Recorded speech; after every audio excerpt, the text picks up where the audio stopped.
යේසු පීඨයි දේවාශිර්වාදයෙන් පිරුණු සුන්දර සබත් දවසක්. සුවය සතුට සමාදානය පිරුණු ලස්සන දවසකට ජීවමාන යේසු ක්‍රිස්තුස් වහන්සේගේ අමිල වූ නාමයෙන් ඔබ සැමට ආසිරි. ප්‍රීතිය සමාදානය අපිට අවශ්‍යම දේ. අපට අවශ්‍යම දේ තමයි ප්‍රීතිය සමාදානය. මේ తాවකාලික ප්‍රීතිය නෙවෙයි. తాවකාලික මේ ලෝකයේ දෙන සමාදානය නෙවෙයි. වර්තමානයේ මේ ලෝකයේ සමාදානය නැතුව ප්‍රීතිය නැතුව මොන දේවල් තිබුණත් ඒ දේවල් මොන දේවල් තුලින්වත් ඒ සමාදානය ප්‍රීතිය ගන්න බැරුව මනුෂ්‍යයන් දුක් විඳිනවා. නමුත් උන්වහන්සේ තුල මේ සුන්දර වූ සබත් දවසේ උන්වහන්සේ අපගේ ජීවිතවලට කළ දේවල් අද අපි ජීවත් වෙලා ඉන්නවා. ඒකටම ස්තුති කරලා අපිට ප්‍රීති වෙන්න පුළුවන්. අපට උන්වහන්සේ දීලා තියෙන දේවල් මිල කරන්න බැරි දේවල් නිවක් නැති ප්‍රේමයකින් අපිට සියල්ල දීලා තියෙනවා. ඉතින් ඒ උතුම් වූ දෙවියන් වහන්සේට අද මේ සුන්දර වූ සබත් දවසේ ස්තුති කරමු, ගෞරවය දෙමු, මහිමය දෙමු. ඒ වගේම ජීවනයේ වචනේ මෙනෙහි කරමු. මේ ජීවනයේ වචනේ තමයි අපව ජීවත් කරන්නේ. ජීවනයේ වචනේ මෙනෙහි කරමින් අද දවසත් උන්වහන්සේගේ වචනය තුලින් අපි කතා කරමු. අපි යමක් ඒ තුලින් අපගේ ආත්මික ජීවිතය තුළ ලබා ගන්න. ඉතින් අද දවසේ උන්වහන්සේගේ ජීවනයේ වචනය නම් පළමු කොට 1 රාජාවලිය 19:4 මෙන්න මෙලෙස කියනවා.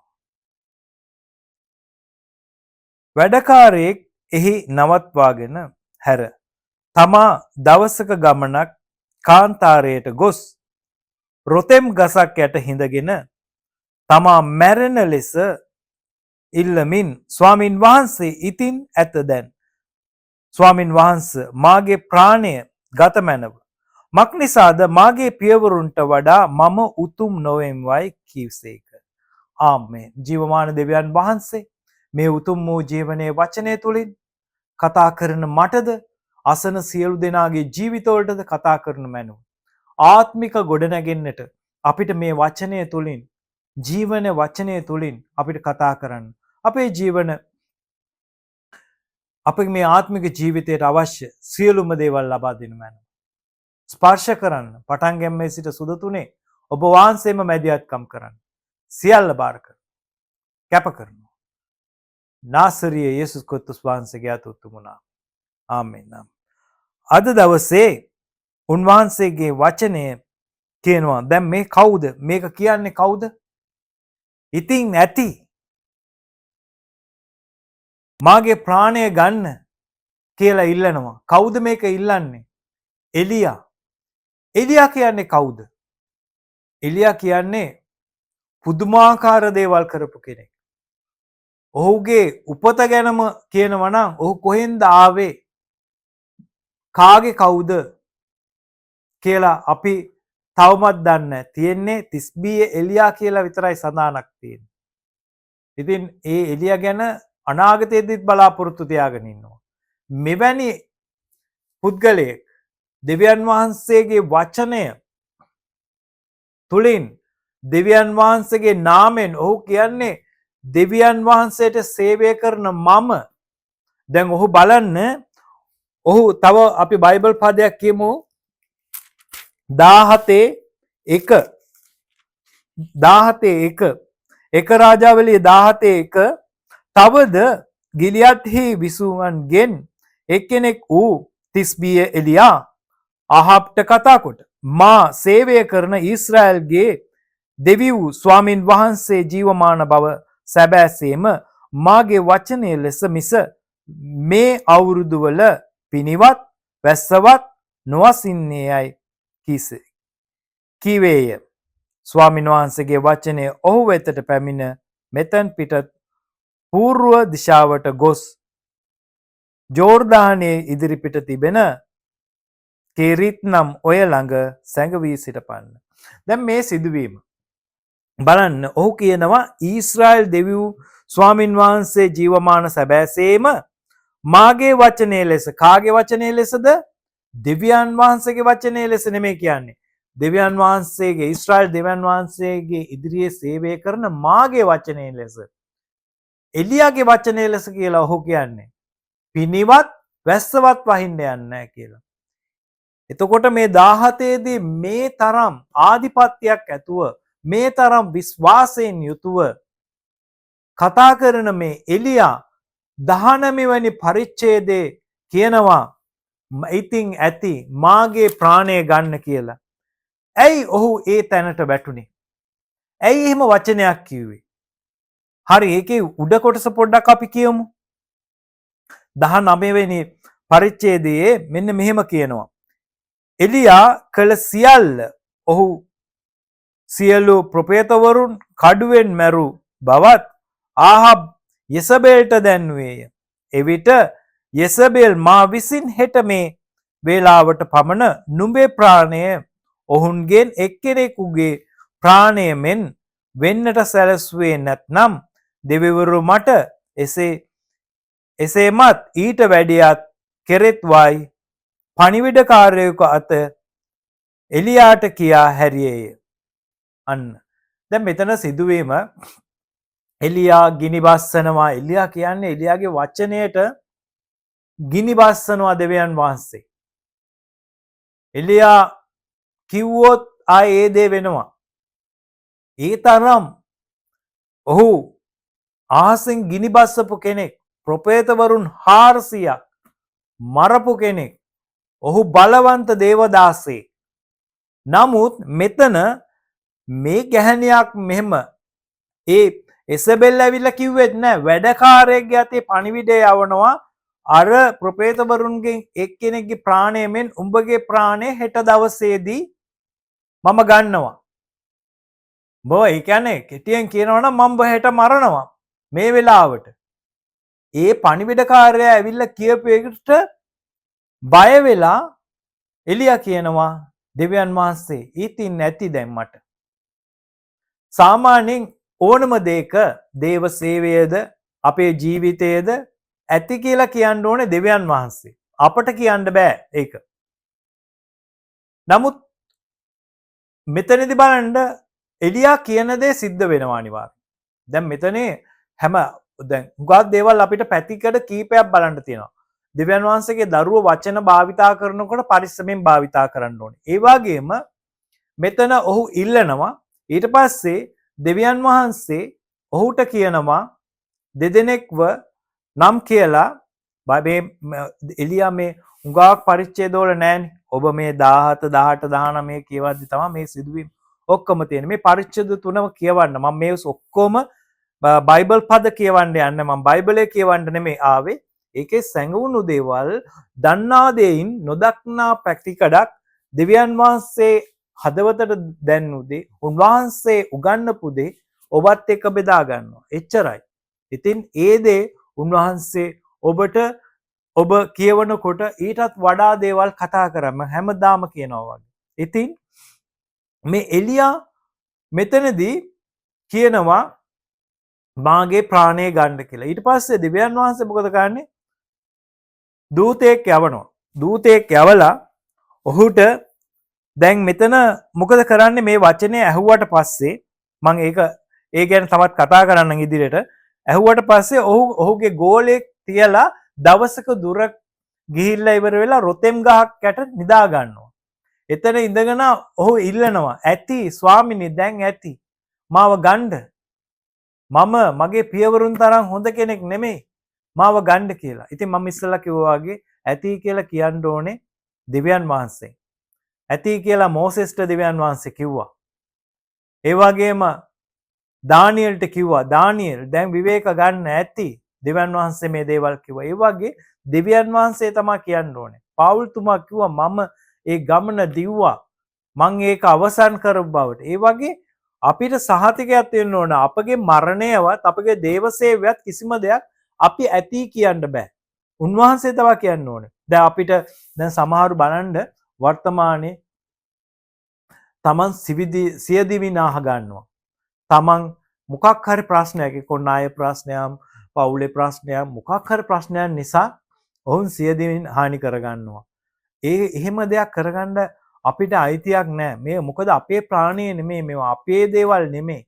දෙවියන් වහන්සේ ඒක පාපයක් සාපයක් කොට සලකනවා. ඒ නිසා උන්වහන්සේ තමයි තීරණය කරන්න ඕනේ කවදද අපි මේ ලෝකෙන් සමුගන්න ඕනේ, කවදද අපි දේව සේවය නතර කරන්න ඕනේ. ඉතින් ඒ නිසා මෙතන එලියා කිව්වොත් ඒ දේ වෙනවා. ඉතින් දෙවියන් වහන්සේ මොකද කරන්නේ? හරි නැගිටින්න. මෙතන දෙවනි වරත් ඔබ කියවලා බලන්න. දේවදූතයා දෙවනි වර නැගිටලා මේක කන්න කාලේ ඉවර වෙලා ඔහු කියනවා කාලා ඔයා යන්න තියෙන දුර වැඩි.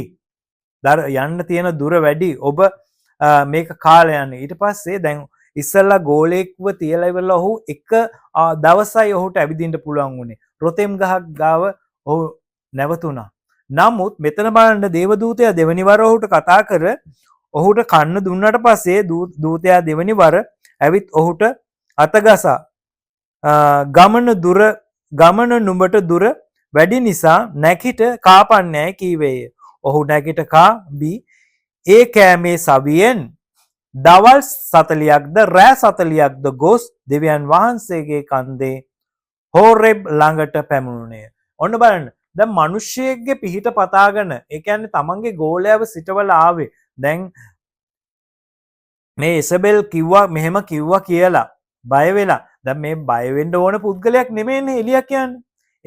එලියාට එක වචන. දැන් ওই සිදුවීම දැන් ඔය එලිසබෙත් නෙමෙයි මේ ඉසබෙල් නෙමෙයි වෙන කවුරු හරි කවුරු කිව්වත් එක වචනයක් ගිනි බස්සලා මරලා දානවා. ඒ තරම් බලවන්ත දේවදාසෙක්. මේ තැනට වැටුනේ කොහොමද? ඇයි මෙතනට ආවේ? 17 දී ඔහුගේ කතාව බලන්න. දිව්‍යන් වහන්සේ ඉදිරියේ සේවය කරන මම කියන්නේ වහින්නේ නැහැ. අවුරුදු 3මාරක් වැස්සේ නැහැ.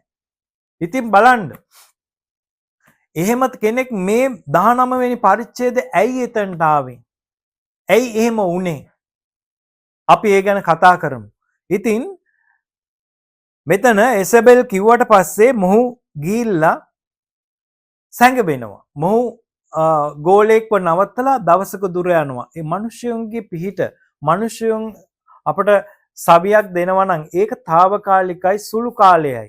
එක දවසක තමයි ඔහුට දුර යන්න පුළුවන්. නමුත් දූතයා දෙවෙනි වර ඔහුට කෑම දීලා ඔහුට ගමන දුර වැඩි කියලා ඔහු ශක්තිමත් කරාට පස්සේ දෙවියන් වහන්සේගේ රෑ 40ක් දවස් 40ක් ඔහු ගියා ඒ ගමන. එතනත් ගියේ වැරදි මාර්ගයක්. ඉතින් අපි කියවලා බලමු. හරි. ඉතින් ඔක්කොම මං කියවන්නේ නැහැ. මේ පරිච්ඡේද තුන ඔබ මෙනෙහි කරන්න. එලියා බලවන්ත දේවදාසයෙක්. නමුත් ඔහුගේ කටින් කියනවා දැන් ඇති කියලා. ඉතින් දෙවියන් වහන්සේ කියනවා නුඹ කියලා අහවල් දෙදෙනාව ගිහිල්ලා ඒ රටවල් වලට රජවරුන් හැටියට පත් කරලා එලීසාව නුඹ වෙනුවට ආලේප කරපන් කියලා උන්වහන්සේ කියනවා. ඉතින් උන්වහන්සේ අපේ දැන් හොඳට දැන් මේ අපි එලියා ගැන කතා කරානේ. වර්තමානයේ දේවදාසයන් ගැන පොඩ්ඩක් කතා කරමු. හරිද? දේවදාසයෝ දැනගන්න ඕනේ අපි මේ දේව සේවය කරලා දැන් අපිට ඇති අපි ලොකු දේවල් කරා කියලා බොහෝ දෙනෙක් හිතාගෙන ඉන්නවා. නමුත් නෑ, දෙවියන් වහන්සේ කියන්න ඕනේ මෙතනින් දැන් නවතින්න. දැන් උන්වහන්සේ තමයි තීරණය කරන්න ඕනේ. අනික අපි මේ අපි අදට විතරක් නෙමෙයි හෙටටත් කට්ටිය පත් කරන්න ඕනේ. හෙටටත් කට්ටිය සූදානම් කරන්න ඕනේ. එතකොට කවුද? මෝසෙස් සූදානම් කරා වගේ. මෝසෙස් හොඳ ගෝලෙක් සූදානම් කරගෙන ඔහු නිහඬවම ආවා. ඒ වගේ පාවුල්තුමාලා ඒගොල්ලන් කරා වගේ අපි ඊළඟ කෙනෙකුට බොහෝ සභාවල් වල මේ නායක පදවිය දරන ඔය දේවදාසයෝ ඉන්නෝ. ඔහුම ඉන්නවා එකල්ලා ඔවුන්ගේම දරුවෙක්ව පත් කරන දරුවන්ව දේව සේවයට ගේන්න ඕනේ. ඒක අනිවාර්යයි. නමුත් ඊළඟට කාවද පත් කරන්නේ? අපෙන්ම මේක ඉවර කරන්න බෑ. තවත් પરම්පරාවකට අපි දෙයක් දෙන්න ඕනේ. තව කෙනෙක් පත් කරන්න ඕනේ. ඉතින් ඒ සූදානම් කිරීම අනිවාර්යෙන් තියෙන්න ඕනේ. දේව සේවය මෙතනින් නෙමෙයි, ඒක දන් වැලක් ආකාරයට යන්න ඕනේ. ඉතින් අපි ආයෙත් හැරෙමු 17 වෙනි පදයේදී ඔහු කියනවා ආයෙ වහින්නේ නැහැ. මම කියන්නේ දෙවියන් වහන්සේ ඉදිරියේ. හරි. එහෙම කියලා වෙරලා ඊට පස්සේ ඔහුට දෙවියන් වහන්සේ කියනවා මේ කෙරිත් කෙරිස් උල්පත ගාව ගිහිල්ලා ඉන්න කියලා. ඊට පස්සේ එතනේ තමයි අර කපුටෙක් ටික කාලයක් ඔහුට රොටි මස් මේ සියල්ල ගෙනත් දෙනවා. ඉතින් ඔහුට එතන ටික කාලයක් ඉන්නවා. ඊට පස්සේ ඒ උල්පත සිඳෙනවා. සිඳුනාට පස්සේ උන්වහන්සේ කියනවා අහවල් තැන වැන්දබුවක් ඉන්නවා. ඒ වැන්දබුව ළඟට යන්න කියලා. බලන්න ඒ වැන්දබුව කියවන්න මේක. ඒ වැන්දබුව ගාවට ගියාට පස්සේ වැන්දබුව කියනවා දැන් වැන්දබුව ගාවට ගියා වැන්දබුව මුණ ගැහෙනවා. වැන්දබුව මුණ ගැහුණාට පස්සේ ඇයට කියනවා වතුර ටිකක් බොන්න මට දෙන්න කියලා. වතුර දෙනවා. ඊට පස්සේ මට රොටියක් හදලා දෙන්න කියලා කියනවා. රොටියක් එතකොට ඇය කියන දේ මොකද්ද? මම මේ දර ටිකවත් අහුලන්නේ මේ දර කෑලි දෙක තුන අවුලන්නේ මොකටද? මේ මට තියෙන්නේ එක පිටමිටකුයි තෙල් කුලාවේ තෙල් ටිකකුයි. මේක කාලා මේ අවසන් රොටිය මේක කාලා ඉවර වෙලා අපි මැරෙන්න යන්නේ. මායි පුතයි කාලා මේක තමයි අවසන් කෑම කියලා ඔක්කේනවා. ඊට පස්සේ එලියා කියනවා ඔබ බය වෙන්න එපා මං කියපු විදිහට ගිහිල්ලා මට පොඩි රොටියකුත් හදාගෙන මේ වතුර ටිකක් අරන් ඇවිල්ලා ඉතින් ඔය කනවා. එදා ඉඳන් ආය වැස්ස වහිනකම් අවුරුදු 3ක් දැන් කිරිත් වලත් ටික කාලයක් හිටියානේ. දැන් අවුරුදු 3 මාරෙන් අපි කිරිත් වලට මාස 6ක් අයින් කරමු. අවුරුදු 3ක්ම ඒ නිවසට පිටිනැලිය හිඳුනෙත් නැහැ. තෙල් කුලාව හිඳුනෙත් නැහැ. පිටිනැලිය හිස්සුනෙත් නැහැ. ඔක්කොමලා කෑවා. සඵල වුණා. එතකොට එතනට ඒ නිවසට ඒ දේවදාසයාගෙන් ආශිර්වාදය ලැබුණා. ඒ දේවදාසයාගේ තුලින් ඒ නිවසට ආශිර්වාදය ලැබිලා ඔහොම ටික කාලයක් ජීවත් වෙනවා. ඒ ටික කාලයක් ජීවත් වෙනකොට ඇයගේ දරුවා අසනීප වෙනවා. අසනීප වෙලා ඒ දරුවා මැරෙනවා. දරුවා මැරුණාට පස්සේ මොහු මොකද කරන්නේ? දෙවියන් වහන්සේ ඉදිරියේ යාඥා කරනවා. ස්වාමින් වහන්සේ එලියාගේ හඬට ඇහුම්කන් දුන්න ළමයාගේ ප්‍රාණය නැවත ඔහුට දුන්නේ. බලන්න මෙතන එලියාගේ යාඥාවක් තියෙනවා. දැන් බලන්න මෙතන යාඥාවක් තියෙනවා මෙන්න මෙහෙම එකක්. ස්වාමින් වහන්සේට යාඥා කරමින් මාගේ දෙව් ස්වාමින් වහන්සේ මට නවාතැන් දුන් වැන්දබුවගේ පුතා නැසීමෙන් ඔබ ඈට විපතක් පැමිණුසේක්ද? බලන්න බලන්න මෙතන මේ යාඥාව ගැන පොඩ්ඩක්. ඔහු කියනවා වැන්දබුවගේ දරුවා මැරෙන්න ඉඩ දීලා ඔබ ඇයට විපතක් පමුණනවද? දැන් මේ මොහුට අමතක වෙලා මොකද්ද මෙතන උනේ?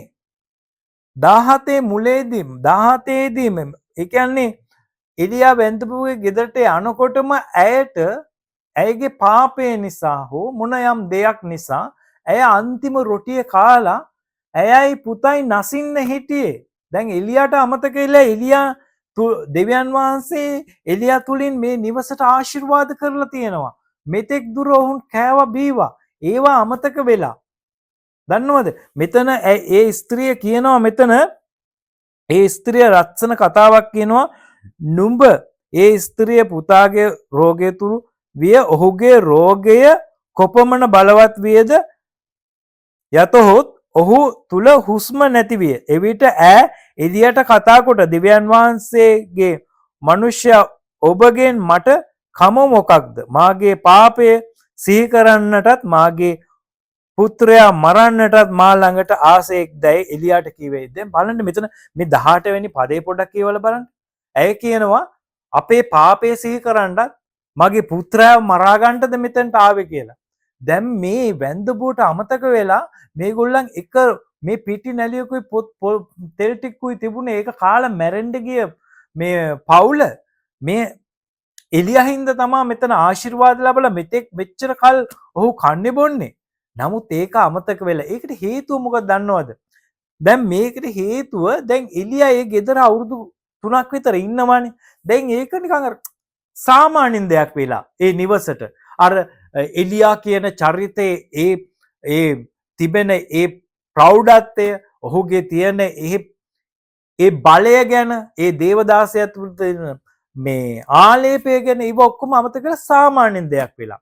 ඔන්න ඕ වගේ තමයි වර්තමානයේත් බොහෝ දේවදාසයෝ සභාවල් පවත්වනවානේ. සභාවල් පවත්වපුවාම දැන් ඔහුට ලං වෙලා උදව් කරන ඔහුගේ සේවයේ පටන් ගැම්මේ සිටපු හිටපු අර පරණ කියන මොකක් හරි ඔහුත් එක්ක එකතු වෙලා මොකක් හරි සේවයේදී ගනුදුනු කරන නැත්නම් හැම දෙයකටම පැනලා දුවන අය ඉන්නවනේ. ඒ අයත් එක්ක මොහු අර සාමාන්‍යයෙන් අර දේවදාසයා කියන ඒ ආලේපය අමතක කරනවා. දේවදාසයා කියන ඒ උන්වහන්සේගේ ඒ කැඳවීම අමතක කරලා ඉවරලා අරගොල්ලන් ටික නිකන් සාමාන්‍යයෙන් වෙනවා. ඒගොල්ලන් ඉතින් අර අපේ ගෙදර දේවදාසයෙක් ඉන්නවා. මේ අපේ දේවදාසයන්නේ එයා මෙහෙමයි මෙහෙමයි කිය අර සාමාන්‍යයෙන් තත්ත්වයට වැටෙනවා. නෑ. ඒ වගේම තමයි එලියා මොකද කරේ? ඒ ගෙදර කාලයක් ඉඳලා ඇයටත් ඒක ගාණක් නෑ. හරිද? ඇයට අමතක වුණා ඇය පිටි ටිකකින් රොටියක් කාලා පුතයි මැරෙන්න ගියේ එක. මොහු ආවට පස්සේ තමයි මේ මෙච්චර ආශිර්වාදය පළමු දවසේම හාස්කම සිදු වෙලා ඉවරයි ඒ නිවසට. ඒව ඔක්කොම අමතක වෙලා හරිද? දැන් අලංකාරෝ වචනයක් තියෙනවා 17:24 පොඩ්ඩක් කියවලා බලන්න. මෙන්න මෙහෙම. ස්ත්‍රියද ඔබ දෙවියන් වහන්සේගේ මිනිසෙක් බවත් ඔබගේ මුඛෙහි තිබෙන ස්වාමින් වහන්සේගේ වචනය සැබෑ බවත් දැන් දනිමියයි එලියාට කිව්වේ. බලන්නකෝ මාර කතාවක් නේද? මෙතනදී මේ මුල 17 මුල ඔහුම් දැන් ආයෙත් මට කියන්න තියෙන එක තමයි. අර පිටි ටික රොටියක් හදලා කාලා මැරෙන්න ගිය මිනිස්සු අවුරුදු 3ක් තිස්සේ මේ එලියා මෙහෙ ඉන්නවා. මේ ඔහුන්ට කෑම බීම අඩු නැතුව ලැබෙනවා. ඒවා ඔක්කොම අමතක වෙලා මෙතන 24 වෙනි පදේ දැන් අර දරුවා සුව කරලා දුන්නට පස්සේ තමයි ඔයා දෙවියන් වහන්සේගේ මේ සේවකයා බව ඔබ කතා කරන්න දෙවියන් වහන්සේගේ වචනේ බව. ඒ කියන්නේ මෙච්චර කල් සාමාන්‍යයෙන් ඔහි ඉඳලා තියෙන්නේ. ඒක සාමාන්‍ය තත්ත්වයට වැටලා ඒ හින්දා තමයි ඔහු ඒ කියන්නේ ඔහුගේ අර මේ මෙතන පටන් ගැම්මේදී ආහාබ්ට කියනවා මගේ වචනය අනුව වහින්නේ නැහැ කියලා. ඒ බලය ඒව ඔක්කොම අමතක කළා. එහෙම තමයි. ඔහොම අර සාමාන්‍යයෙන් ළඟින් දේවදාසයෝ දැන් ඉන්නවනේ. දැන් ඉන්නකොට කාට්ටියක් ඉඳලා දැන් යාළුවෝ ටිකක් ඉන්නවා කියමුකෝ. යාළුවෝ ටිකක් ඉඳලා ඉවර වෙලා මේ වැඩිහිටියෙක් කවුරු හරි ඉඳලා සුභාරංචි කියලා ඔහු ගැලවීමට ඇවිල්ලා ඔබෙන් කවුරු හරි කෙනෙක් ගැලවීමට ඇවිල්ලා ඔබ ඒ සභාවේ ඉඳලා ඔබ ආලේප කළා දෙවියන් වහන්සේ ඔබ ඔසවලා දේව සේවයක් බාර දුන්නාට පස්සේ අර අය ඉන්නවනේ අර පරණයි කියන අය. ඒගොල්ලන් පරණ වෙලා ඉන්නේ. පරිණත වෙලා නැහනේ. ඒගොල්ලන් කියනවා අර කොල්ලද? ඒ කොල්ලට අපිනේ සුභාරංචි කිව්වේ. මෙයාද අපිට දේශනා කරන්න එන්නේ. ඔන්න ඔය තැනට වැටෙනවා. ඉතින් අපි ඒ දේවල් දැන් ඔය ඔක්කොම හරි විදියට ආරක්ෂා කරේ කවුද? ඔය දේ හරියට ආරක්ෂා කරපු එකම එක්කෙනා තමයි යේසුස් වහන්සේ. ඒ කොහොමද දන්නවද? පේත්‍රස්ලත් මේ ගෝලියෝ සෙට් එකම ඉන්නවනේ. එතකොට දෙවියන් වහන්සේ අහනවා මං ගැන මේ ලෝකයේ අය මොනවද කියන්නේ? සමාජයේ අය මොනවද කියන්නේ? ඊට පස්සේ ඔහු කිව්වට පස්සේ ආය අහනවා හරි ඒගොල්ලන්ගේ වැඩන්න නුඹලා මොනවද මං ගැන හිතන්නේ කියපුවම අන්න පේත්‍රස් පැනලා කියනවා ඔබ දෙවියන් වහන්සේ වෙතින් ආපු දෙවියන් වහන්සේගේ පුත්‍රයා අන්න එහෙම ටිකක. එතකොට උන්වහන්සේ මොකද කියන්නේ? මේක මාංශේවත් රුධිරේවත් නෙවෙයි එළිදරව් කරේ. මේක නුගේ ආත්මය එනම් ස්වර්ග රාජ්‍යය තමයි එළිදරව් කරේ කියලා ඔහුට කිව්වා. ඊට පස්සේ පොඩ්ඩක් පේත්‍රස් ටිකක් මොකද්ද ඊටපු කට්ටියගේ වැඩිමලානේ. ඒ වගේම මේ ගෝලයන් අතරේ ඕ පොඩ්ඩක් නිකන් කොලර් එක පොඩ්ඩක් උස්සලා මට එළිදරව් තියනවා කියලා අපේ ලොක්කා කිව්වා දැක්ක නේද? අර එම්මෙන් කියලා ඔහොම හිටියා. ඔහොම ඉන්න ගමන් දැන් පොඩ්ඩක් ඔහු නිකන් දන්නේ නැද්ද? එහෙම අය පොඩ්ඩක් ඉස්සෙලා යනවා නඟල් 3ක්. ඔහොම යන ගමන් ඊළඟට ඔන්න දෙවියන් වහන්සේ මේ ලෝකෙට ආවේ මොනකටද? ඒ සැලසුම. මේ සිදුවෙන්න යන දේ. උන්වහන්සේ කුරුසපත් කරන දේ. මේ දේ ඔක්කොම බෙදා ගන්නවා. උන්වහන්සේ කියනවා. කිව්වට පස්සේ මොකද කරන්නේ? මේ පැත්තකට සාමාන්‍යයෙන් අර යාළුවෙක් කරට අත දාලා එක්කන් යනවා වගේ පැත්තකට එක්කන් ගිහිල්ලා මොනවද මේ කතා කරන්නේ? ඔයා මොනවද මේවා කියන්නේ? ඔව්වා කියන්න එපා අරෙන් කියලා කවුද? පේත්‍රස් යේසුස් වහන්සේට අවවාද දෙනවා. උන්වහන්සේ එතනදී උන්වහන්සේගේ ආලේපය, උන්වහන්සේගේ කැඳවීම, උන්වහන්සේගේ ඒ ආධිපත්‍ය, ස්වර්ග රාජ්‍යයේ තිබෙන ඒ සම්බන්ධතාවය, දේවදාසයෙක්, දෙවියන් වහන්සේගේ දරුවෙක් කියන එක ලස්සනට රැක ගන්නවා. උන්වහන්සේ කියනවා අනේ ඵලයන් යකෝ යන්න කියලා. දැන් ඔබ හිතනවා ඇති ඵලයන් යකෝ යන්න කියලා කිව්වද කියලා. යව සාතන් පස්සට කියලා කියන්නේ සාතන් කියන්නේ යකා නේද? ඉතින් ඵලයන් යකෝ යන්න කියලා උන්වහන්සේ කොච්චර ළඟින් හිටියත් මොන විදියට හිටියත් උන්වහන්සේගේ තන උන්වහන්සේ කිසි කලක තව කෙනෙකුට බාල්දු කරන්නවත් උන්වහන්සේගේ සැලැස්ම කවදාවත් වෙනස් වෙන තැනටවත් උන්වහන්සේ ඉඩ තියන්නේ නැහැ. ඉතින් වර්තමානයේ බොහෝ දේවදාස දාසයන් අපි මේ සේවය කරන විට ඔබ පරිස්සම් වෙන්න ඕනේ. මොන අය ළඟින් හිටියත්, මොන උදව් ලැබුණත්, මොන වාසි ලැබුණත් මේ දේව සේවය, මොකද ඔය වාසිවත් ළඟින් ඉන්න අයවත් නෙමෙයි ඔබගේ දේව සේවය ආරක්ෂා කරන්නේ. මේ ස්වර්ග රාජ්‍ය එදා ඉඳන්ම මෙතෙක් දුර ගෙනාවේ ඔබත් එක්ක ළඟින් ඉන්න ඒ උදව් කරන අය නෙමෙයි. ඔවුන්ටත් ආශිර්වාදයක් වෙන්නේ දෙවියන් වහන්සේ. ඉතින් ඔබ ඔබට දීපු ආලේපය, ඔබට දීපු ඒ ආධිපත්‍ය රැකගන්න. හැබැයි මෙහෙම එකක්. තවත් එකක් හොඳට හිතලා ගන්න. ඔබ දේවදාසෙක් යටතේ ඉන්නකොනම්, දේවදාසෙක් යටතේ ඉන්නකොට ඔහුට ඒ කියන්නේ ඒ එඩේරට මේ මම හොඳ දැන් බයිබල් ඉගෙනගෙන තියෙනවා, මාවටම ආලේපය තියෙනවා, මට කැඳවීමක් තියෙනවා, මට මේ වගේ වරමක් තියෙනවා කියලා ඔහුට වැඩ පෙන්වන්න යන්න එපා. ඒක නෙමෙයි මම අදහස් කරන්නේ. ඔබ දෙවියන් වහන්සේ ආලේප කරාද, කැඳවීමක් දුන්නද, අන්න ඒක ආරක්ෂා කරන්න. ඒක කිසි කලක තව කෙනෙකුට බාල්දු වෙන්න තියන්න එපා. ඒක මම දැන් කිව්වත් වගේ දෙවියන් වහන්සේ, යේසුස් වහන්සේ ඔහුත් එක්ක හිටපු, ඔහු කැඳවපු ගෝලයෙක් වුණත් උන්වහන්සේ යහපත් දෙයට යහපත් කිව්වා. උන්වහන්සේගේ සැලැස්මට විරුද්ධව ආවද ඵලයන් යකෝ යන්න කියලා උන්වහන්සේ වහම ඉවත් කරනවා. අන්න එහෙම තමයි. ඉතින් ඔබටත් මටත් ඉගෙන ගන්න දේවල් තියෙනවා. බලන්න මෙතන එලියා කියන්නේ කවුද? ගිනි බස්සපු බලවන්ත සේවකයෙක්. නමුත් ඔහු අතනදී දැන් මං ඇති, මට ඇති කියන තැනට ඔහු ගියා.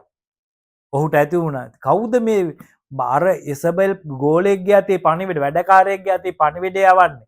හරිද? යෙසබෙල්ට එක වචනයකින් ගින්න බස්සන්න පුළුවන් පුද්ගලයෙක්. නමුත් මේ ගැහණියෙක්ගේ වචනයකට මෙවුවා වුණේ ඇයි? ඔහු ටිකෙන් ටික ඔහුගේ ඒ බලය, උන්වහන්සේගේ ඒ කවුද ඔහුත් එක්ක ඉන්නේ, දෙවියන් වහන්සේ ඔහුගේ වචනයට කොච්චර දේවල් කිව්වද? ගින්න බස්සන්න කිව්වොත් බස්සනවා, වැස්ස වහින්නේ නැහැ කිව්වොත් වහින්නේ නැහැ, වැස්ස වහිනවා කිව්වොත් වහිනවා. දැන් බලන්න ඔහු අන්තිමේදී දැන් බලන්න ගින්න බහින්න කිව්වොත් එවලෙම වහිනවා, වහින්නේ නැහැ කිව්වොත් වහිනවා. නමුත් අන්තිමේදී ඔහු ටිකක් පැටලෙනවානේ. 7 වතාවක් ඔහු යාඥා කර ගෝලයාට කියනවා බලපන් වහින්න,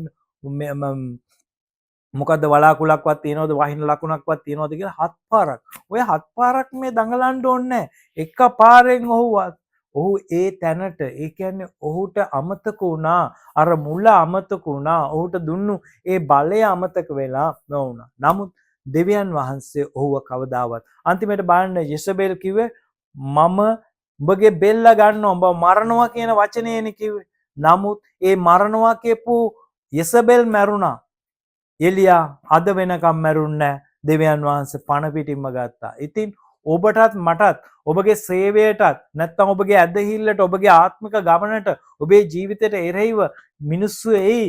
අද මේ මරනවා, අද මේක කරනවා, මේක කළා. බය වෙන්න එපා. හැබැයි ඔබ දෙවියන් වහන්සේ තුල විශ්වාසයෙන් ඒ ගමන යන්න. ඔබ වෙනුවෙන් ඉන්නේ දෙවියන් වහන්සේ. ඒ කියන බොහෝ දෙනෙක් නැති වෙන්න පුළුවන්. මේ එදා මෙදා තුර මේ සුද්ධ වූ බයිබලය නැති කරන්නත්, දේව දරුවන්ට විරුද්ධවත් එදා ඉඳන්ම මිනිස්සු දඟලනවා. නමුත් ඒ දැඟලපු හුඟක් අය නැත්තටම නැතු වුණා. මේ ජීවනයේ වචනය වඩාත් වර්ධනය වෙමින් ඔබත් මාත් නොදන්නවාට මේ ලෝකේ බොහෝ දෙනෙක් දෙවියන් වහන්සේ උදෙසා නිහඬ සේවයක් කරනවා. ඉතින් ඔබත් මමත් කාගේවත් වචන යෙසබෙල්ලා ඔය වගේ නැගිටින්න පුළුවන්. ඉතින් ඔබත් මාත් එක්ක කවුද ඉන්නේ? ඒ ගිනි බස්සන්න ඒ වචනයට දෙවියන් ක්‍රියා කරන දෙවියන් වහන්සේ. එදා එලියත් එක්ක හිටපු දෙවියන් වහන්සේ ඔබෙත් මගෙත් දෙවියන් වහන්සේ. ඉතින් අද මේ සුන්දර වූ සබත් දවස නිසා අපි ස්තුති කරමු. මේ වචනය තුලින් ඔබට යමක් කතා කරාද ඒ උන්වහන්සේගේ සැලැස්ම මානවේ ඔබයි ඔබට කතා කරේ උන්වහන්සේගේ වචනය තුලින් තමයි මේ දේ කතා කරේ. ඉතින් මාගේ දෙයක් නෙවෙයි උන්වහන්සේ තමයි ඔබටත් මටත් කතා කරේ. ඉතින් අද දවසේ වචනය නිසා ස්තුති කරමින් ගෞරවයේ මහිමේ ප්‍රශංසාව දෙමු ජීවමාන දෙවියන් වහන්සේ. එලියාගේ දෙවියන් වහන්සේ ඔබයි. යාකෝබ්ගේ දෙවියන් වහන්සේ ආබ්‍රහම්ගේ දෙවියන් වහන්සේ ඔබයි ස්වාමිනේ. ජීවමාන දෙවියන් වහන්සේ ඔබට ස්තුති කරනවා ගෞරවයේ මහිමේ ප්‍රශංසාව දෙනවා. අද දවසෙත් ඔබ වහන්සේගේ අපගේ හඬ අසමෙන් පිළිතුරු දෙන නිසා මේ සුන්දර වූ දවසේ ඔබ වහන්සේ ආලේප කරන නිසා ස්තුති කරනවා. ජීවමාන දෙවිඳුනේ ඔබට අනේක වාරයක් ස්තුතිවන්ත වෙනවා. යාඥා කරන මමද වචනේ බෙදාගත්ත මමද ස්වාමිනේ ඇසූ සියලු දෙනාගේ ජීවිත දිනෙන් දින ශක්තිමත් කරන්න.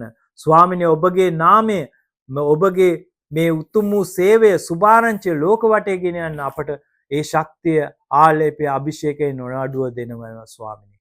ඔබ වහන්සේ ඉදිරියේ ඔබ වහන්සේගේ නාමය ලෝකෙට ප්‍රකාශ කරන්න ඒ කැඳවීම මොකද්ද කියලා සිහි කරගන්න එලියාගේ දරුවා මෙන් ස්වාමිනේ එලියාගේ දෙවියන් වහන්සේගේ දරුවන් මෙන් ජීවත් වෙන්න ඔබ වහන්සේ අපට කරුණාව දයාව දෙන්න. සියල්ල බාර කරනවා කැප කරනවා. එකම ගැලුම් කරුණාසිරිය යේසුස් ක්‍රිස්තුස් වහන්සේගේ අති උතුම් නාමයෙන්. ආමෙන් ආමෙන්. ඔබ සැමට සුන්දර සබත් දවසක්. ඔබ කවුරු වුණත් ජීවමාන දෙවියන් වහන්සේ ඔබට බොහෝසේ ප්‍රේම කරනවා. එන්න යේසුස් වෙතට. යේසු ඔබ කැඳවයි. යේසු ජීවමානයි. එදා මෙන් අදත් පුදුම දේ කරන සුවය දෙන්න මිනිසුන්ව නිදහස් කරන එකම දෙවියන් වහන්සේ. උන්වහන්සේ ඔබත් මාත් වෙනුවෙන් ජීවිතේ පූජා කරලා තමා මේ මිල කරන්න බැරි උතුම් ගැලවීම දුන්නේ. එන්න ජේසුස් වෙතට. ජේසු ජීවමානයි. ජේසු පීඨයි.